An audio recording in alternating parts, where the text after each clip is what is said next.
To make you an offer. But the question is, open-minded ka ba? Doon na siya nag-offer sa akin na patakbuhin ng Vertex Global Trading, ang import-export company niya na base sa Maynila. Kaya gusto kita. Kaya mahal kita. Will you marry me? Sigurado ka ba?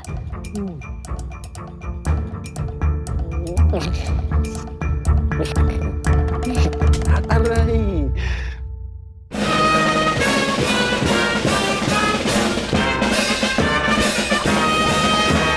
Very good! Ang galing!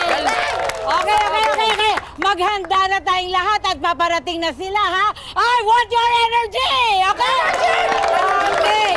Kailangan iparamdam natin sa kanila ang iinit ng ating pagmamahal!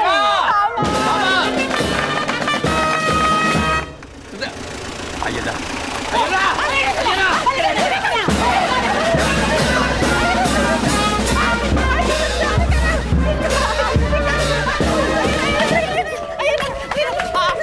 Semina, buksan mo! Ano, tigila! 1, 2, 3!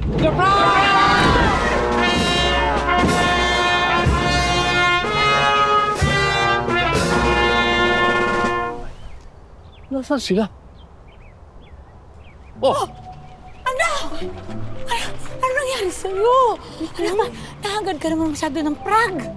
Ang payat mo ulit sa kaka-overtime mo, ha? O kakakain mo ng gulas. Ang lakas naman po ng tama nyo. Hindi na po sa akin sumabay si Mikoy. Pinasabay lang po yung mga gamit nila. Lagi kaya ako nagbibisikleta dito. Sarap kaya. O yan, nakita mo yan.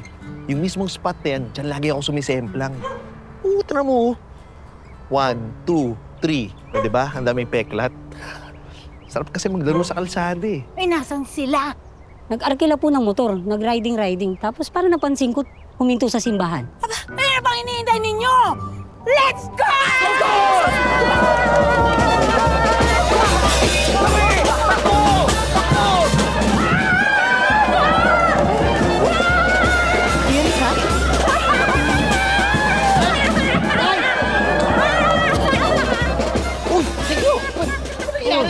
Saan kayo pupunta? Susurprise lang namin si Mikoy, simbahan. Isang chicks. Sawa? Tara, sige. Tara! Sandali! Teka lang! Sandali! Tay! Mikoy! Tay! Yan! Mikoy! Teka na! Wow!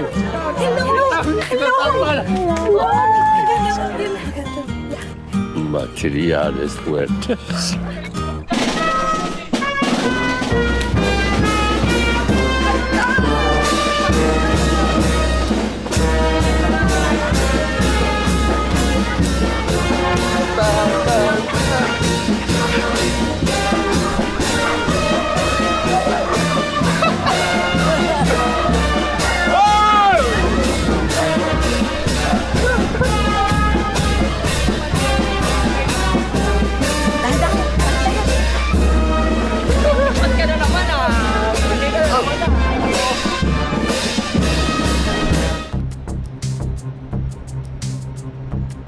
After your briefing this morning, nabasa ko na ang full report nyo.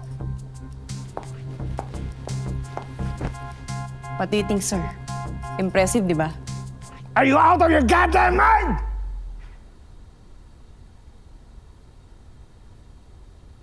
Let me summarize your stupidity na proud mo pang i-present sa buong agency. I only ordered you na pumunta ng Prague to establish contact sa mga local authorities. Pero anong ginawa nyo? Nag-set up kayo ng surveillance mission walang coordination sa Czech Police, walang coordination sa Interpol.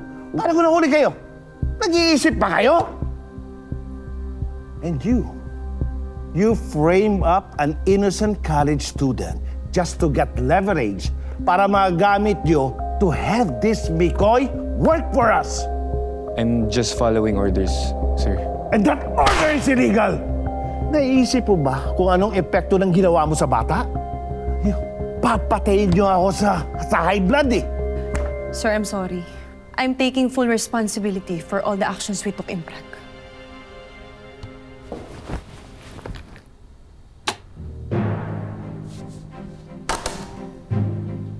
Yes, sir. Tama ka. May mga binali akong rules. Ilang beses na tayong nalusutan ng mga kriminal. Dahil palagi tayong nahuhuli, kakasunod sa rules and procedures na yan. Nililimitahan tayo ng batas para protektahan ang mga inosenteng na biktima nila. Kung naririnig ka ng tatay mo ngayon, he will be very disappointed because he always did the right thing and he knows how to respect the rules. At hindi niya ikokompromiso ang pagiging pulis niya para lang sa isang kriminal. Well, it's not here. At kahit kailan, hindi ko na malalaman kung anong mararamdaman niya.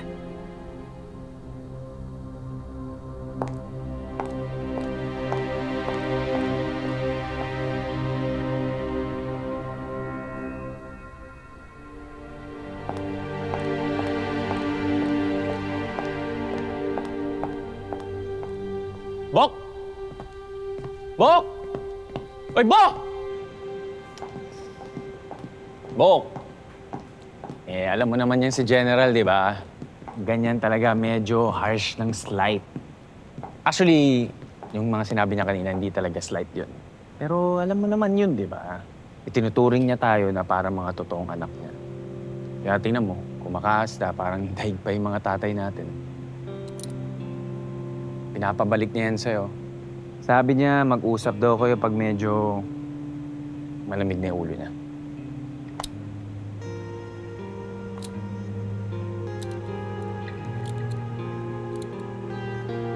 Just be the better version of yourself. Kasi alam mo kung ano makakaharapin natin at alam mo kung gaano kadelikado ang mga haharapin natin. When we targeted the Moravianos, we are risking a war. And the Moravianos are coming. Malakas ang pakiramdam ko na they are about to make a big move. A very, very, very, very big move.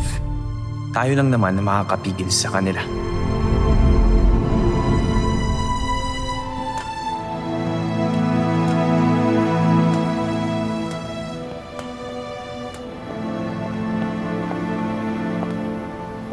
Sir Victor, Madam.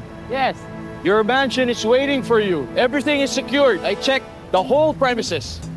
Very good. You're very reliable, Chepoy. Kerry, meron tayong matuluyan sa Pilipinas. I love it. Madam, I can do anything for you. And Sir Victor. Wow, makamadam ka naman. Teka, dali mo na nga ako sa mansyon kasi nga, long flight. Kaya haggard ako. I need my beauty rest. Darling. Susunod agad ako sa'yo, ha? Okay. I just have to talk to Chepoy. Okay. Mainit, You built quite an operation all by yourself. I'm impressed. There were some setbacks, sir. It wasn't easy. But with God's grace, I was able to manage it well. For a criminal, you're very religious. How about your rat problem? Investigahan mo to. Vertex Global Trading.